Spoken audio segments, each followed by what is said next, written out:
الحمد لله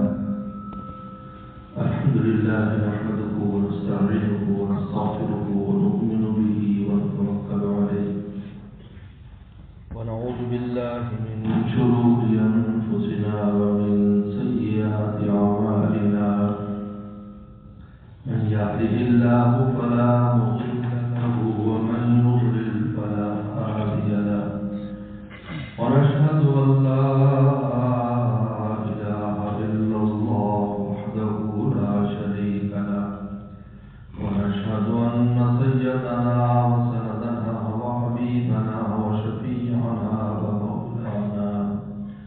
وشفيعنا ومولانا محمدا عبده ورسوله صلى الله تعالى عليه وعلى آله وأصحابه وبارك وسلم. أما بعد فأعوذ بالله من الشيطان الرجيم. بسم الله الرحمن الرحيم.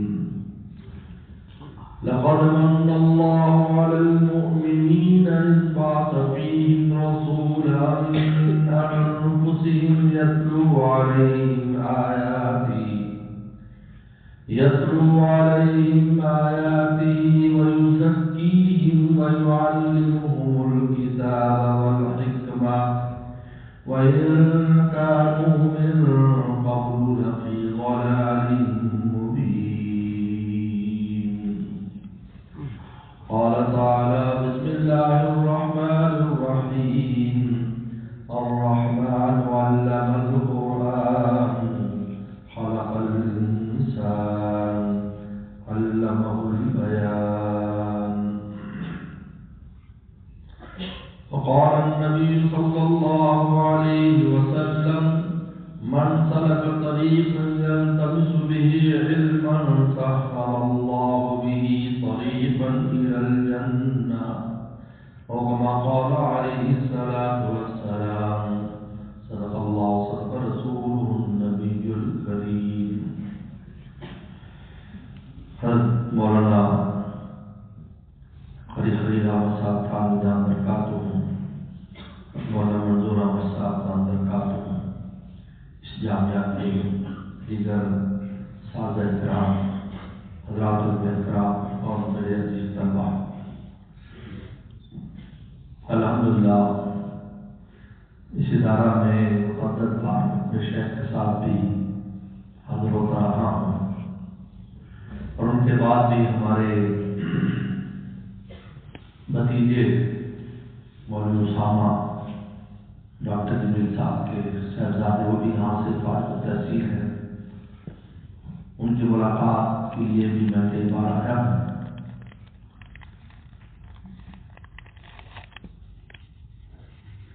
اور یہ ادارہ یعنی میری اس روحانی سلسلے میں بھی ایک خاص حیثیت رکھتا ہے. سن 1996 میں سانت المسلمین کے اجتماع میں جب ہمارے والا تشریف آئے تھے تو ان کے ساتھ میں بھی حاضر ہوا تھا، تو رات کا قیام یہاں تھا. تو حضرت نے اچانک ہی ایک ذمہ داری لکھ دی جس کو کہتے ہیں کہ خلیفہ مجاز صحبت، اس جامعہ میں لکھی گئی ہے. خلیفہ مجاز صحبت اس شخص کو کہتے ہیں جو اللہ تعالیٰ سکھا سکتا ہے لیکن بیعت نہیں کر سکتا. تصوف کی دنیا میں جب کسی پر ذمہ داری شیخ ڈالتا ہے اس کا ایک ابتدائی مرحلہ ہوتا ہے، پھر بعد میں اس کو مجاز بیعت بنا دیتے ہیں جب شیخ کا دل چاہتا ہے. بہرحال اس طور پر آج جو بھی حضرت شیخ کی ذمہ داری ہے، اور الحمدللہ ہر جگہ پر حضرت کی باتوں کو اور حضرت کے ارشادات کو اور منقودات کو اور ان کی روحانی کام کو آگے بڑھانے کے لیے جو بھی سلسلہ ہے اس میں گویا کسی ادارے کا بھی حصہ ہے. عزیز طلباء، اللہ تعالیٰ نے قرآن مجید میں آدم صلی اللہ علیہ وسلم کا تذکرہ کیا ہے، اور آدم صلی اللہ علیہ وسلم کے تذکرے میں اعلان کیا انی جاعل فی الارض خلیفہ، میں خلیفہ بنا رہا، کسی چیز کا اعلان نہیں فرمایا، بڑی بڑی مخلوقات پیدا کی اعلان نہیں کیا، لیکن آدم صلی اللہ علیہ وسلم کا اعلان کیا کہ میں ایک مخلوق لا رہا، پوری کائنات میں اس کا اعلان ہوا۔ تو فرشتوں نے اس کے بات کہی، جب پتہ چلا کہ اس میں زمین میں خلیفہ بنایا جائے گا، تو انہوں نے کہا کہ ہم اب ہمارے عمل کو دیکھ لیں، کتنا اعلیٰ عمل ہے، ہر وقت ہم آپ کو یاد کرتے ہیں، اللہ اللہ کرتے ہیں اور تسبیح و تقدیس کرتے ہیں۔ تو اللہ تعالیٰ نے فرمایا کہ تمہیں نہیں پتا میں کیسی کس قسم کی مخلوق بنا رہا ہوں، اس میں کیا صلاحیت ہے۔ بات دراصل یہ ہے کہ خلافت اور نیابت کے لیے دو چیزوں کو ہونا ضروری ہے، ایک عدل و انصاف کی صلاحیت ہو، عدل و انصاف قائم کرنے کی، اور دوسرا بیت الہی کا بوجھ اٹھانے کی صلاحیت ہو، تاکہ جو احکام الہی آئے ان احکام الہی کو اپنے سینے میں بھی محفوظ کرتا ہو اور اپنے عمل میں بھی لاتا ہو اور لوگوں تک بھی پہنچاتا ہو۔ اس لیے اللہ تعالیٰ نے جہاں پر امانت کے اٹھانے کا تذکرہ کیا ہے تو وہاں دو لفظ استعمال کی، انہ کان ظلوما جہولا۔ جب امانت اللہ تعالیٰ نے بارے امانت جو ہے وہ پیش کیا آسمانوں پر، زمینوں پر، پہاڑوں پر، پاوئی نے یحملنا واشفقنا منہا، انہوں نے کہا نہیں اللہ ہم نہیں اٹھا سکتے، وہ حمل الانسان، انسان نے اٹھا لیا، انہ کان ظلوما جہولا، یہ بڑا ظالم تھا، بڑا جاہل تھا۔ اب بظاہر تو ظالم جاہل کہہ کر اللہ تعالیٰ مذمت کر رہے ہیں، لیکن ہمارے والد صاحب مولانا نیاز مصطفیٰ رحمۃ اللہ علیہ جن کا بڑا قریبی تعلق لاہور کی جامعہ شرعیہ سلسلے طور پر بھی رہا، ایک تو مولانا عبید اللہ صاحب رحمۃ اللہ علیہ کے ساتھی بھی تھے، اور حضرت مولانا ادریس صاحب کاملی رحمۃ اللہ علیہ کے خاص شاگرد تھے، بلکہ اتنا خصوصی تعلق تھا کہ اپنا بیٹا بنایا ہوا، متمنا بنایا ہوا تھا، کیونکہ ہمارے والد صاحب چین کے تھے، چین سے دیوبند میں آیا، دیوبند سے بہاول نگر کی تشکیل میں بھی اس چیز کا دخل ہے۔ بہاول نگر جو والد صاحب گئے ہیں تو مولانا ادریس صاحب رحمۃ اللہ علیہ کے مشورے سے گئے ہیں۔ جب بہاول نگر میں ادارہ قائم ہوا 1944 میں، حضرت مولانا سید بدر عالم میٹھی رحمۃ اللہ علیہ جن کا بڑا نام ہے فیض الباری، جن کی بڑی مایانات ایک کتاب ہے جو اپنے استاد کی تقریر جس میں جمع کی سے جنرل شاہ کشمیر رحمۃ اللہ، تو بہاول نگر 1944 میں آئے تھے۔ جامع علوم کا نام دراصل کانپور میں حضرت تھانوی رحمۃ اللہ کا ادارہ تھا، جامع علوم کانپور، ان کے نام کو یہ نام رکھا گیا، وہ جامع علوم نام رکھا گیا۔ تو جامع علوم قائم ہوا تو ایک استاد کی ضرورت پڑی جو معقولات کا ماہر ہو، تو انہوں نے خط لکھا مولانا ادریس صاحب رحمۃ اللہ علیہ کے جو اس وقت دیوبند میں ہوتے تھے کہ ایک ایسا مدرس چاہیے۔ ہمارے والد صاحب جو خدمت میں رہتے تھے، 1942 میں فراغت کی اور پھر چین واپس جانا مشکل ہو گیا تھا، تو وہ کہ میں کیا کروں، تو نے فرمایا کہ بھائی یہ تیرے لیے جگہ آئی ہے تو بہاول نگر چلا ہے۔ انہوں نے کہا حضرت میں تو بہاول نگر جانتا نہیں کس دنیا میں ہے۔ انہوں نے کہا نہیں تیرے وہ بھی استاد ہیں، ان کے پاس چلے جاؤ، میں تمہیں اس لیے ہندوستان میں رہنے کا مشورہ نہیں دیتا کہ تیری اردو فصیح نہیں ہے، کیونکہ وہ بخار سفر کر کے جس طرح لوگ پہاڑی لوگ بولتے ہیں، چین والے، چین کا آدمی یا جو ہے پختونستان کا آدمی سے اردو بولتا ہے، یہ مذکر مؤنث کا فرق نہیں رہتا۔ انہوں نے کہا کہ بھائی تمہاری اردو صحیح نہیں ہے، یہ جس علاقے میں حضرت مولانا بدر عالم میٹھی نے ادارہ بنایا ہے وہ بھی اردو والے نہیں ہیں، وہاں بھی اردو زبان نہیں ہے، لہٰذا ان کی زبان بھی ایسی تھی، ان کی اردو بھی ایسی، تیری اردو بھی ایسی۔ یہ مشورہ دے کر بہاول نگر روانہ کر دیا، تو بہاول نگر آ گئے۔ اس لیے حضرت والد صاحب رحمۃ اللہ علیہ کیونکہ اکیلے تھے بہاول نگر میں، قوم قبیلہ کچھ نہیں تھا، سارا قبیلہ تو اب بھی چین میں، ہمارا سارے والد صاحب کا قبیلہ چین میں، یہاں تو کوئی بھی نہیں ہے۔ تو جب بھی والد صاحب کا دل گھبراتا تھا وہاں پر تو فوراً نیلے گنبد میں آ جاتے تھے۔ ہمارے بھائی بتاتے ہیں، مجھے ساتھ لیتے کہ جاؤ میرے ساتھ چلو، 2-2 3-3 دن اپنے استاد کی خدمت میں رہتے، جب دل کو تسلی ہو جاتی تو پھر واپس وہاں بہاول نگر جا کر اپنی ڈیوٹی دیتے۔ تو حضرت والد اللہ فرماتے ہیں انہو کان ظلوما جہولا، جو اللہ تعالیٰ نے کہا دراصل اس میں انسان کی صلاحیت کو بیان کیا ہے، کیونکہ ظالم جو ہوتا ہے وہی عالم بنتا ہے۔ جب ظالم کی تربیت ہوتی ہے تو عالم بن جاتا ہے، اور جاہل کی تربیت ہوتی ہے تو عالم بن جاتا ہے۔ آپ لوگ جو جہاں پر آئے تھے ذرا بذرا آپ نے شروع کی، اس سے پہلے تو جہالت سے مطلب تھی، اب آپ آئے آپ کو ذرا بذرا سمجھ رہی، آپ والی بات آپ سکھایا، اب یہ جہالت اب یہ علم میں تبدیل ہونا شروع ہو گئی۔ تو دیکھیے اس لیے کس دیوار کو ہمارے پاس فرماتے تھے اس دیوار کو تم ظالم نہیں کہہ سکتے کیونکہ اس میں عادل بننے کی صلاحیت نہیں ہے، اس کو تم جاہل نہیں کہہ سکتے کیونکہ اس میں عالم بننے کی صلاحیت نہیں ہے۔ تو ضروراً جہولا کہہ کر یہ صلاحیت کو بیان کیا ہے کہ یہی انسان جب اس کی تربیت ہو جاتی ہے تو عادل بن جاتا ہے، اور عادل ہے تو زمین اور کا نظام قائم رہتا ہے، اور عالم بن جاتا ہے اللہ کی وجہ الہی کا یہ بوجھ اٹھاتا ہے، خود بھی عمل کرتا ہے، لوگوں کو بھی ہدایت دیتا ہے۔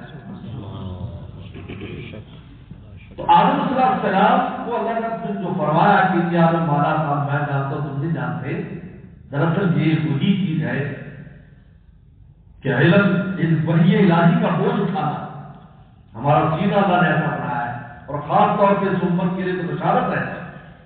باقی تو جتنے بھی انبیاء السلام پر آئے یا تو صحیفے اترے یا تختیاں اتری، لیکن یہاں قرآن ایسے نہیں اترا، اس کو سینے میں محفوظ کرنا تھا 23 سال میں۔ اللہ مختصر قرآن کہتا تھوڑا تھوڑا، کیونکہ جب کوئی چیز یاد کی جاتی ہے وہ تھوڑی تھوڑی نازل ہوتی ہے، موقع بموقع 23 سال میں پیغمبر السلام پر قرآن نازل ہوا۔ پہلے جب السلام حافظ بنے، جب لوح محفوظ سے لیا، پھر پیغمبر حافظ بنے، پھر اس کو نازل بنے۔ سبحان اللہ، یہ ترتیب ترتیب نہیں لایا گیا کہ ایک دم پڑھ کے لایا گیا۔ اس لیے تورات انجیل کی عادت نہیں ہے سوائے 2 آدمیوں کے، عزیر علیہ السلام، داؤد علیہ السلام، ان کے علاوہ کوئی حافظ نہیں ملتا۔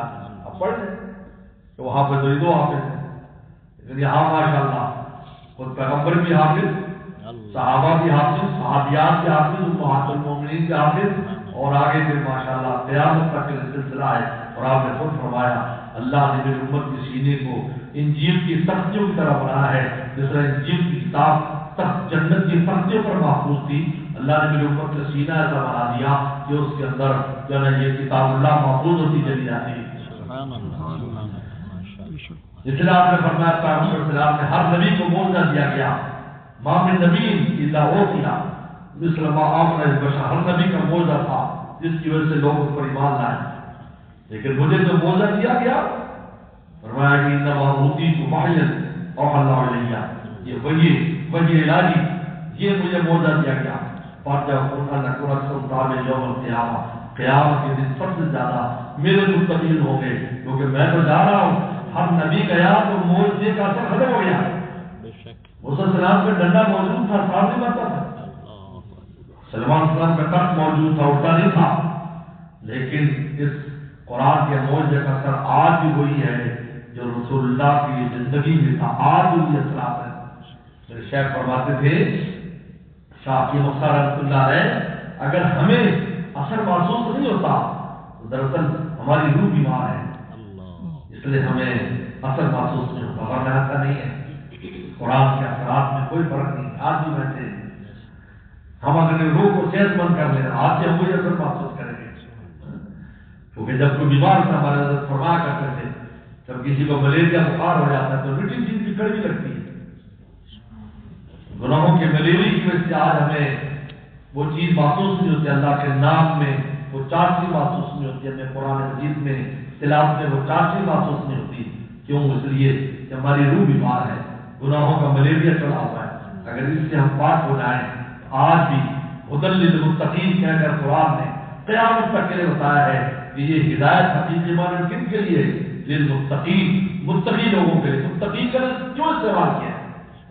اس لیے کہ گناہ سے جب بچیں گے پھر ہدایت کے راستے قرآن سمجھ سے کھولے گا۔ انسان گناہ میں پڑا ہے تو میں عرض کر رہا تھا کہ اللہ تعالیٰ نے انسان میں صلیب رکھی کہ وہی الہی کا بوجھ اٹھاتا ہے، اور پیغمبر صلی اللہ علیہ وسلم نے 23 سال کا بوجھ اٹھایا ہے۔ ہمارے استاد مفتی اعظم پاکستان مفتی ولی حسن ٹونکی رحمۃ اللہ فرمایا کرتے تھے کہ وحی الہی کا جو بوجھ ہے وہ قرآن نے بیان کیا ہے. لو انزلنا ھذا القرآن علی جبل، ہم پہاڑ پر نازل کرتے تو وہ بھی دب جاتا، پھٹ جاتا اللہ کی خشیت اور خوف سے.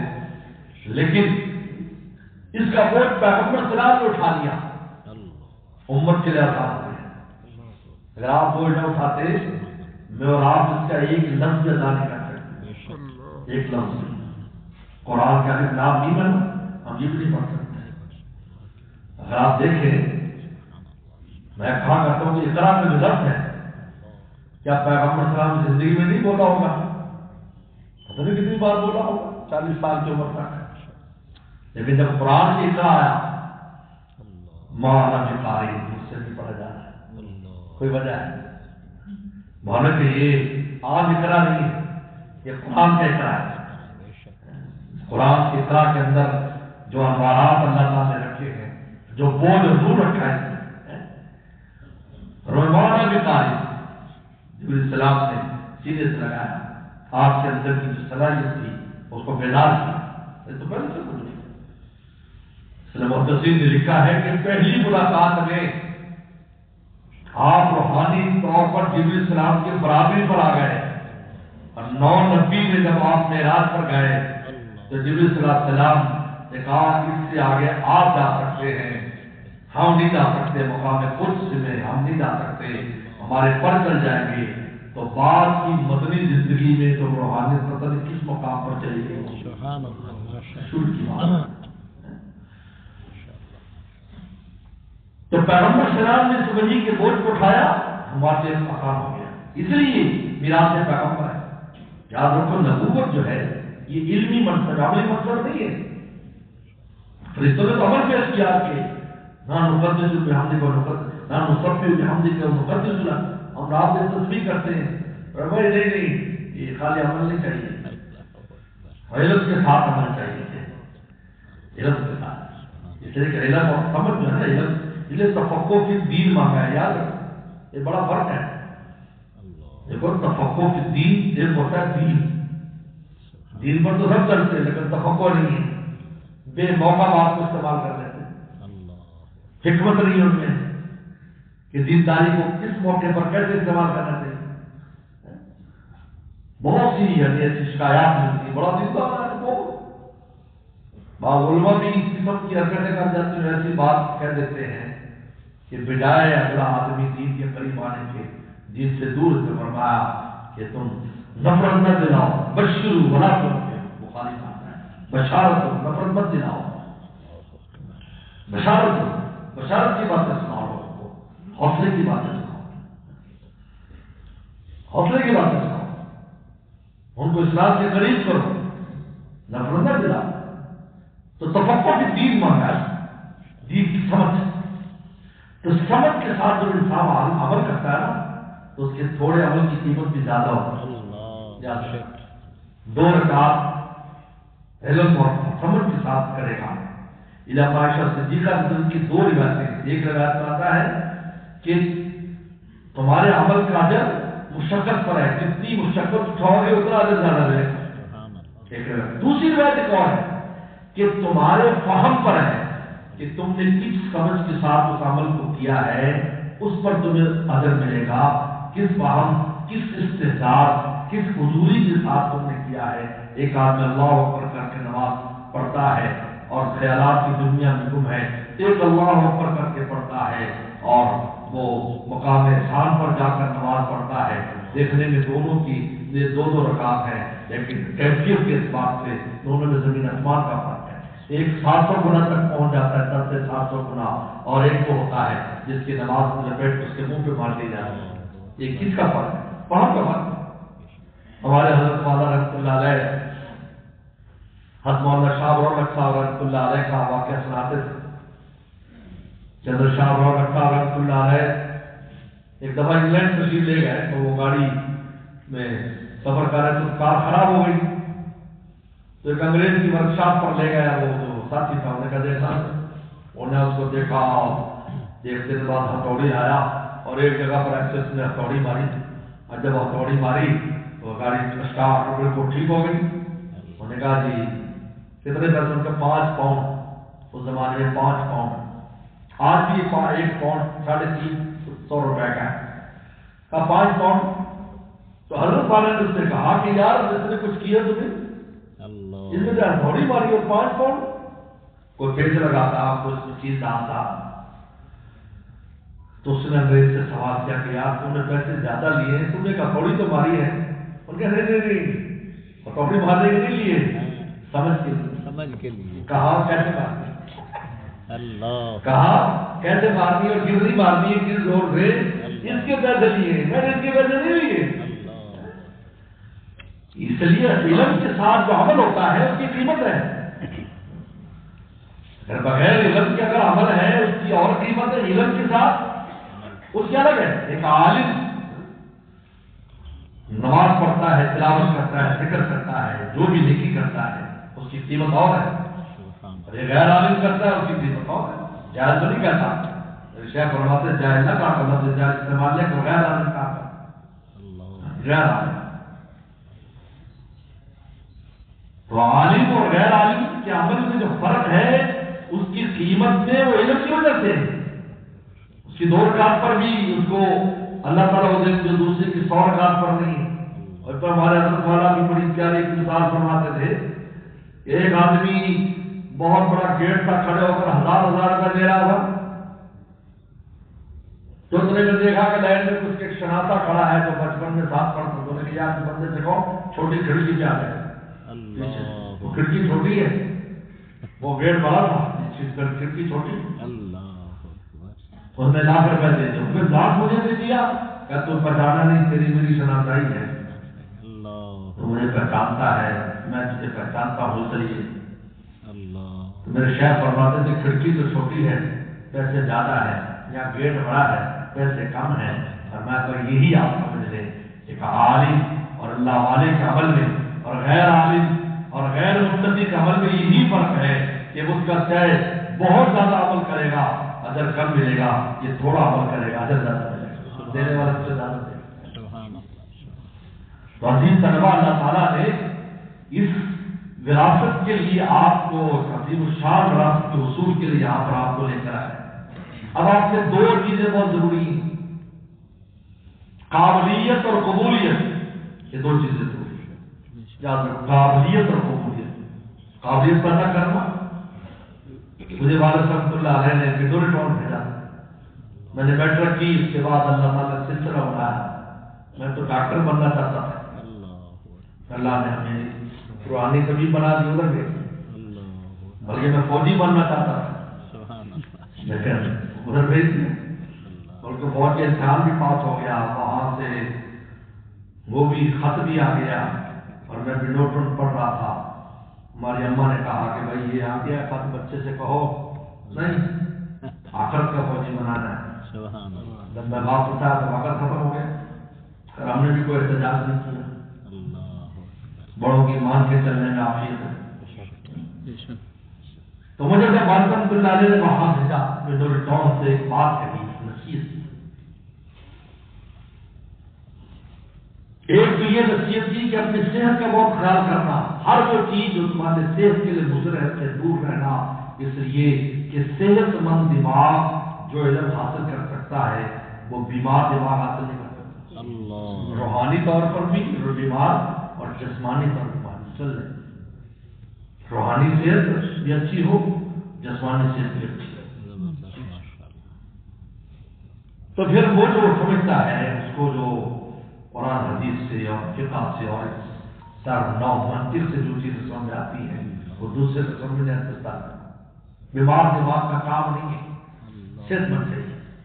ایک دوسری کیا نصیحت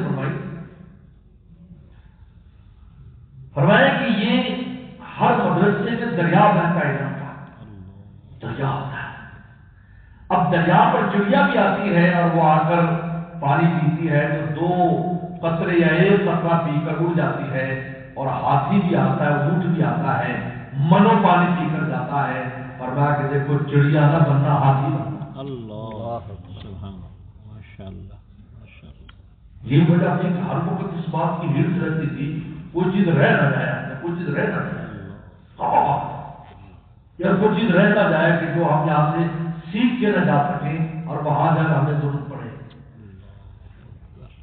اس لیے جائز وقت طالب علم کے لیے زہر بات ہے. ہر وہ چیز جو آپ کا وقت ضائع کرتی ہے وہ آپ کی دشمن ہے، یا آپ کا دوست ہے، آپ کا رشتہ دار ہے، آپ کا موبائل فون ہے، کوئی بھی ہے جو آپ کا وقت ضائع کرتا ہے آپ کا دشمن ہے. آپ کو وقت دوبارہ ملنے والا نہیں ہے. 8 سال پنڈور پر رہنے کے بعد ایک دن بھی نہیں ہم درسگاہ میں بیٹھ سکے جا کر کے دوبارہ بیٹھ کے استادوں سے استفادہ کریں، ملاقات تو کی، درسگاہ میں بیٹھنے کی وقت ہی نہیں ملا تب بیٹھ سکے. جب آپ کے پاس کیسا وقت ہے، 24 گھنٹے استاد موجود ہے، کتاب موجود ہے، ماحول موجود ہے، ماشاء اللہ. کسی شے کی کوئی فکر نہیں ہے. روٹی پانی کا کتنا بہترین انتظام ہے. آپ کو اٹھا کر دیں گے خود ہمارے مرتا فرماتے تھے. کبھی ایک روٹی بھی ملتی تھی دیوبند میں، ایسے حالات ہو جاتے تھے کہ ایک روٹی ملتی ہے، ایک روٹی ملتی ہے. بس جو ان کے ساتھی بتاتے تھے، چونکہ والد صاحب چین سے آئے تھے، وہاں پیچھے سے تو خرچہ دینے کا نظام ہی نہیں تھا کوئی. یہاں والوں کے تو خرچے آتے تھے، وہاں تو نہ کوئی آ سکتا نہ جا سکتا ہے. راتوں کے ٹکڑے جمع کرتے تھے، اپنے جو بچ جاتے جمع کرتے، اسی کو ناشتے کے لیے استعمال کرتے. ناشتے کا نظام نہیں تھا. آج تو اللہ نے اتنا فضل فرمایا ہے الحمدللہ. ہماری کمزوری کو دیکھتے ہوئے ایک سے ایک مال نظام ہے. آج تو فنا ہو جانا چاہیے لگتے ہیں اور کتابوں میں.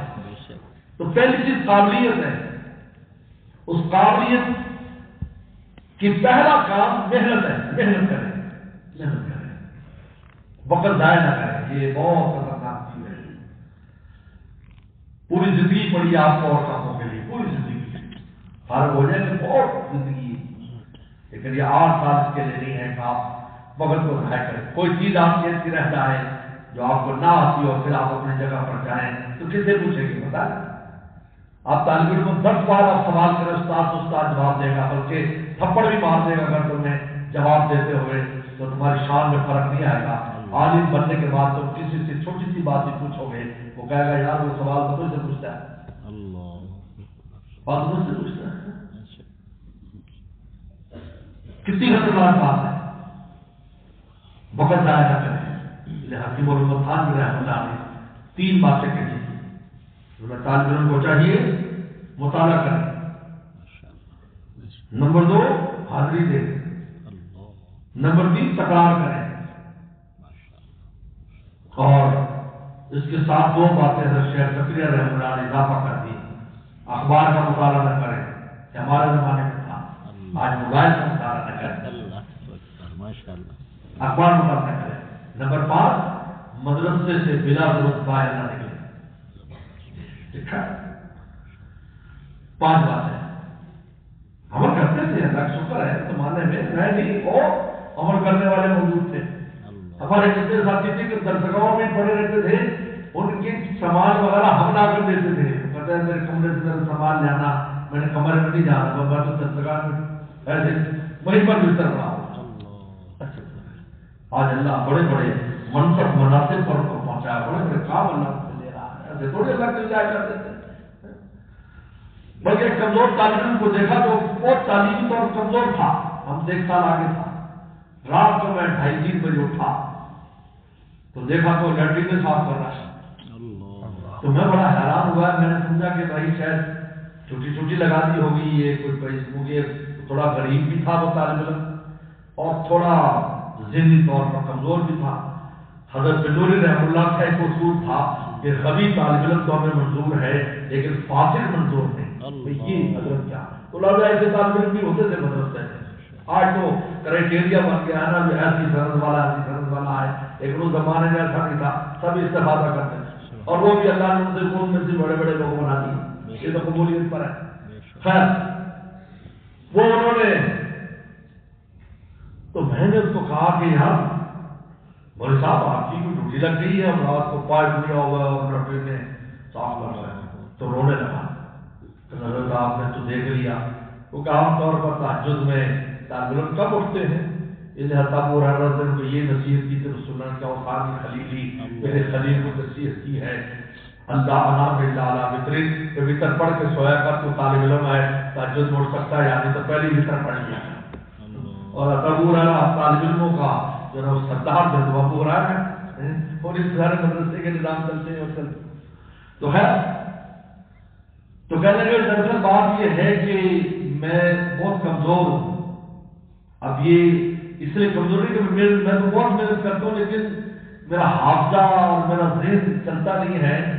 تو میں یہ طالب علموں کی لیٹرین میں صاف کر کے دعا کرتا ہوں اللہ میاں کہ میں طالب خدمت کر رہا ہوں، میرا ذہن سن. اللہ اکبر. الحمدللہ وہ شیخ الحدیث بولے، محبوب شیخ الحدیث سے کراچی میں ان کا انتقال ہو گیا کمورے میں، لیکن کئی کی مدرسوں میں جا کر بخاری پڑھاتے تھے اور ان کا سبق اتنا مشہور تھا اور محبوب تھا، طالب علم انتظار کرتے تھے کہ وہ آئے اور سبق پڑھائے. کا انتقال ہو گیا. یہ میری آنکھوں کے چشم دیدہ واقعہ ہے.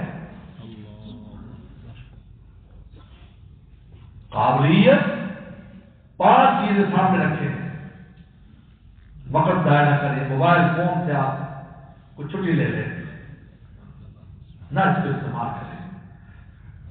ان خواص عوام کا بیڑا غرق کر کے اس زمانے میں اخبار کی بندی تھی. ہم لوگ صرف جمعے کا اخبار پڑھتے تھے اسلامی صفحہ، بس وہ بھی اس لیے کہ اس کے اندر اتنی مضامین آتے تھے، مولانا صاحب شیخ رحمۃ اللہ علیہ کے سوال جواب آتے تھے. اس کے علاوہ کبھی ہم نے کوئی اخبار نہیں دیکھا. اور وہ آج تک عادت ہے، اخبار آتا ہے تو میں 10 منٹ میں پڑھ لیتا ہوں. کہتے ہیں آپ اتنی جلدی ختم کر دیتے ہیں. میں نے کہا موٹی موٹی سرخیاں پڑھ لیتے ہیں، باقی جو کچھ حالات ہو رہے ہیں. تو مجھے ایک دفعہ طالب علم نے کہا کہ یار اخبار نہ پڑھنے کی وہ بتاؤ. میں نے کہا اچھا اخبار میں یہ آ گیا، وہاں یہ وہاں یہ ہو گیا، وہاں وہ ہو گیا، آپ کیا کر سکتے ہو اس میں؟ کیا کچھ نہیں. تو میں کہا پھر اپنا علم تو ضائع نہ کریں جس کام کے لیے ہے، باقی جو ہوتا پھر اگر جن کی ذمہ داری ہم خود کرتے ہیں ہمیں کیا ضرورت ہے. اور قبولیت کے لیے تو قابلیت، قبولیت کے لیے اخلاص، تقویٰ اور ادب 3 چیزیں لازم کریں. اخلاص پیدا کر اللہ کے رضا کے لیے پڑھیں، بس اللہ راضی ہو جائے، خوش ہو جائے، بس. اور کوئی غرض نہ رکھیں. یہ بھی نہ سوچیں کہ ہم جا کر دین میرے شیخ نے مجھے سکھایا، میں درجہ ثالثہ سے حضرت سے میرا تعلق تھا. ہمارے دماغ میں یہ بات ہے کہ باولن المدرسہ تھا. اگر میں قسم کھاؤں تو میں حاضر نہیں ہوں گا کہ دور حدیث تک یہ بھی کبھی خیال نہیں آتا تھا کہ باولن میں جا کر کسی منصب پر تمہیں کام کرنا ہے. یہ خیال بھی نہیں آنے دیتے تھے. اخلاص کے منافی ہے. اس لیے اخلاص اللہ کے لیے پڑھنا، اللہ کی مرضی ہے آپ سے کہاں کام لینا ہے، میری اور آپ کی مرضی نہیں. بے شک ہمارے والد صاحب تو چیز جو ہے جوابات میں فارغ ہوئے، وہ سوچ سکتے تھے کہ باور نگر میں انہوں نے کام کر رہا ہے، تصور ہے اس کا. ہمارے تو گھر نہیں بات تھی. یہ بھی نہیں کہ میں فارغ ہو جاؤں گا، مسجد بناؤں گا، مدرسہ بناؤں گا. نہیں، ہم کون ہوتے ہیں؟ پیٹ لگانا مستری کا کام ہے، پیٹ کو کام لگاتا ہے. یہ پیٹ کا کام تھوڑی کہ مجھے بلا جگہ لگانا. ہم نے تو رضا کے لیے پڑھنا ہے. دونوں کا کام ہے جہاں آپ سے چاہیں گے دین کی خدمت کریں گے. راجے کتنے طلبا فارغ ہوئے، کسی کہیں کوئی ہمارے ساتھ پڑھنے والے مختلف جگہوں پر کام کر رہے ہیں. اور نمبر 2 ادب، اساتذہ کا ادب، کتابوں کا ادب، ساتھیوں کا ادب، ملازمین کا ادب، مسجد مدرسے کی زمین کا ادب. یہ سب ادب میں شامل ہے. استاد تک نہیں، کتاب کئی جمعی کا کیا تھا. اور استاد مدد وزیر زمان صاحب رحمۃ اللہ علیہ فرماتے تھے یہ اتفاقی جس پر تم قرآن حدیث رکھتے ہو کتاب، اس کے اوپر سے مت پھلاگا کرو، اس لیے کہ اس کو کتاب سے نسبت ہے. جس طرح تم کتاب کے اوپر سے نہیں پھلانگ سکتے، اس اتفاقی کے اوپر سے نہیں پھلانگنا، یہ خلاف رہتا ہے. ہم نے کبھی نہیں پھلانگا. نمبر 3 تقویٰ، گناہوں سے بچو. انما یتقبل اللہ من المتقین. قرآن کہتا ہے کہ ہم متقی انسان کے عمل کو قبول کرتے ہیں. بس یہ چند باتیں ہیں تاکہ قابلیت قبولیت جب دونوں پیدا ہوتی ہیں پھر انسان اللہ تعالیٰ جو اس سے کام لیتے اس کو ضائع نہیں ہونے دیتے. اللہ تعالیٰ کبھی ایسے انسان کو ضائع نہیں کرتے جو اس کو ایسے ضائع کرتے ہیں. اس لیے حضرت ام المؤمنین خدیجہ کبریٰ نے فرمایا تھا کہ لا یخزیک اللہ ابدا، آپ کو اللہ کبھی بھی ایسا نہیں ہے کہ ناکام فرمائے، اس لیے کہ آپ کے اندر یہ اچھی صفات ہے. اور ایک اچھی صفات کا پیدا ہونے والے کو اللہ ضائع نہیں کرتے، اس کو ضرور اپنے کام میں لے کر آتے ہیں. وآخر دعوانا الحمد للہ. جزاکم اللہ.